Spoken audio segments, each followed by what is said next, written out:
शंकर दिग्विजयं जगद्गुरु शंकर दिग्विजयं शंकर दिग्विजयं जगद्गुरु शंकर दिग्विजयं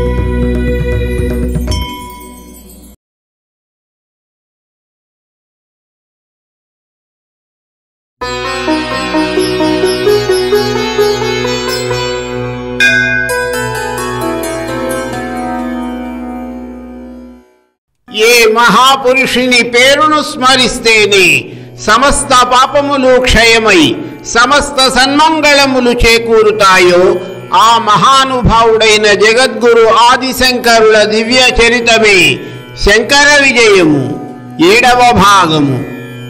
కాలడి శంకరునిగా ఆవిర్భవించిన కైలాస శంకరుని దర్శించడానికి ఆయన ఇంటికి మహర్షులు వేంచేయడము, శంకరులు వారితో వేదగోష్ఠులు జరపడము, మాటల మధ్యలో శంకరులు అల్పాయుష్కులని వారు తెలియజేయడము, ఆర్యాంబ శంకరుల ఆయుఃపరిమితిని గురించి ప్రశ్నించినప్పుడు వారు 32 సంవత్సరములని తెలియజేయడము, అందుకు ఎంతో బాధపడుతున్న తల్లిని శంకరులు ఓదార్చడము, ఈ సంసార బంధనముల నుండి తప్పించుకోవడానికి నివృత్తి మార్గమైన సన్యాసాశ్రమమే సరి అయినది అని శంకరులు నిశ్చయించుకోవడము మనము గత భాగములో తెలుసుకున్నాము.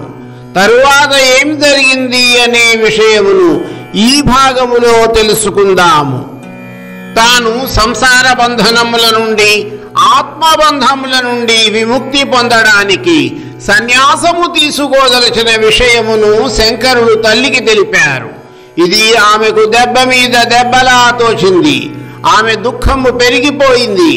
ఆమె శంకరులతో, నాయనా, ప్రస్తుతము బ్రహ్మచర్య ఆశ్రమములో ఉన్న నీవు గృహస్థాశ్రమమును స్వీకరించి ఆ పైన సన్యాసాశ్రమము స్వీకరించాలే కాని ఇప్పుడే సన్యాసాశ్రమము స్వీకరించడము సరి అయినది కాదు. ముందుగా గృహస్థాశ్రమమును పొంది పుత్రులను పొందడం వలన వంశము వృద్ధి కావడమే కాక పితృరుణమును కూడా తీర్చుకున్నవాడివవుతావు. పితృరుణము, దేవరుణము, ఋషి రుణము అనే 3 రుణములను తీర్చినప్పుడే సన్యాసాశ్రమమునకు అర్హుడవుతావు. లేక లేక పరమేశ్వరానుగ్రహం వలన కలిగిన వరపుత్రుడవు నీవు. అల్పాయుష్కుడవని మహర్షులు సెలవిచ్చిన మాటను నీవు విన్నావు కదా. ఈ కొద్ది కాలమైనా నాతో ఉండకపోతే నేను జీవించగలనా? పుత్రుని ఎడబాటును సహించగలిగే తల్లి ఉంటుందా? అదీ కాక తల్లి మరణించిన తరువాత పరలోక క్రియలను పుత్రుడవైన నీవు ఆచరించకపోతే నాకు ఊర్ధ్వలోక ప్రాప్తి ఎలా కలుగుతుంది? అన్నీ తెలిసిన వాడవైన నీవు ఈ విధముగా చేయడము తగునా? ఆలోచించు అని పలికింది. అందుకు శంకరులు ఆలోచించారు. నా మనస్సు ప్రవృత్తి మార్గమైన సంసార మార్గమును కాక నివృత్తి మార్గమైన సన్యాసమును కోరుకుంటున్నది. కాని నా తల్లి పుత్రవ్యామోహముతో నన్ను ఎలాగైనా సంసార మార్గములో ప్రవేశపెట్టదలచింది. ఆమె వాదములు సరి అయినవే, శాస్త్ర సమ్మతములే. తల్లిని కాదని సన్యసించడము ధర్మ విరుద్ధము, శాస్త్ర విరుద్ధము. బ్రహ్మచర్యాశ్రమము నుండి సన్యసించాలంటే తల్లి అనుమతి, గృహస్థాశ్రమము నుండి సన్యసించాలంటే భార్య అనుమతి తప్పక పొంది తీరాలి. తల్లి యొక్క మనసును మరల్చి ఆమె అనుమతి పొందు విధానము తెలియక నా మనస్సు వ్యాకులతకు గురి అవుతున్నది అని పరి విధముల ఆలోచిస్తూ తల్లిని మరింతగా సమాధానపరచడానికి కృతనిశ్చయులయ్యారు. ఒకరోజు బాలశంకరులు పూర్ణానదిలో స్నానము చేస్తున్నారు.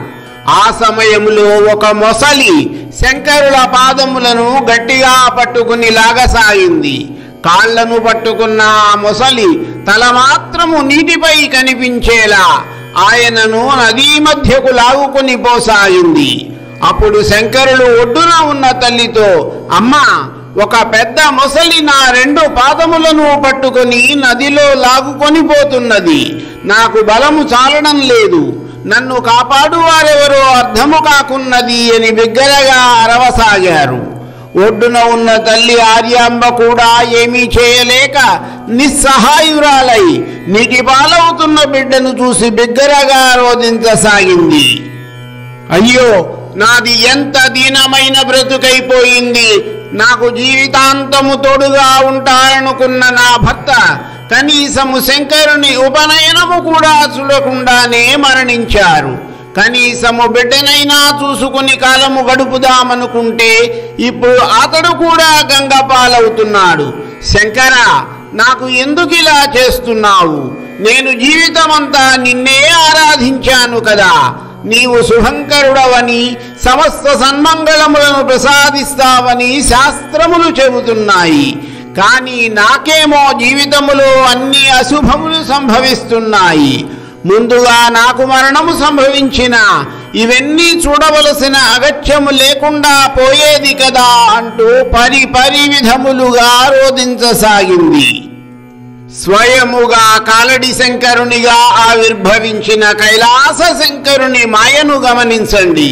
బాలశంకరుడు తన సన్యాసాశ్రమ స్వీకరణకు తల్లి అనుమతిని పొందడానికి ఇదే సరైన సమయమని తలచారు.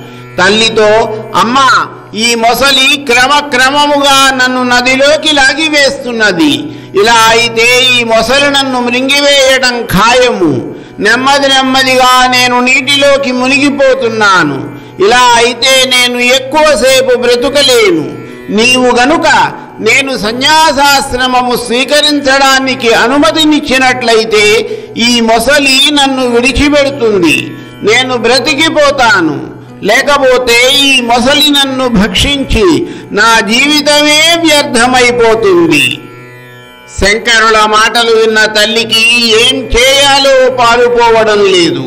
అనుమతినివ్వకపోతే మొసలి భక్షించి వేస్తుంది. అనుమతినిస్తే సన్యాసిగానైనా ప్రాణములతో ఉంటాడు. అతనిని చూసుకుంటూ జీవించే భాగ్యమైనా కలుగుతుంది. అలా కాకుండా ప్రాణాలే పోతే కనీసము చూసుకునే భాగ్యము కూడా ఉండదు కదా అని అనేక విధములుగా తలపోసి, సరే నాయన, నీవు సన్యాసాశ్రమము స్వీకరించడానికి నేను అనుమతిస్తున్నాను అని పలికింది. వెంటనే శంకరులు మానసికముగా సన్యాసమును స్వీకరించారు. విచిత్రం, అంతవరకు శంకరుల పాదములను పట్టుకుని లాగుతున్న ఆ మాయా మొసలి ఆయన పాదములను విడిచిపెట్టింది. మహనీయుల జీవితాలు ఎన్ని మలుపులు తిరుగుతాయో శంకరుల జీవితమే మనకు పెద్ద ఉదాహరణ. వారు తాము తలుచుకున్న దానిని, తమకు కావలసిన దానిని ఏ విధముగానైనా సాధించుకుంటారు. సన్యాసాశ్రమము స్వీకరించాలని తన అభీష్టము నెరవేరినందుకు బాలశంకరులు ఎంతగానో సంతోషించారు. ఈ విధముగా పరమేశ్వరుడు ధర్మ సంస్థాపనకు, అవైదిక మతములను ఖండించడానికి ఈ పుడమిపై అవతరించారు. ఆ ధర్మము నెరవేరాలంటే ఆయన సన్యాసాశ్రమము స్వీకరించడము శంకరుల జీవితములో మరొక ముఖ్య ఘట్టము, ఆయన సాధించిన మరొక అద్భుతమైన విజయము. శంకర దిగ్విజయం జగద్గురు శంకర దిగ్విజయం. శంకర దిగ్విజయం జగద్గురు శంకర దిగ్విజయం.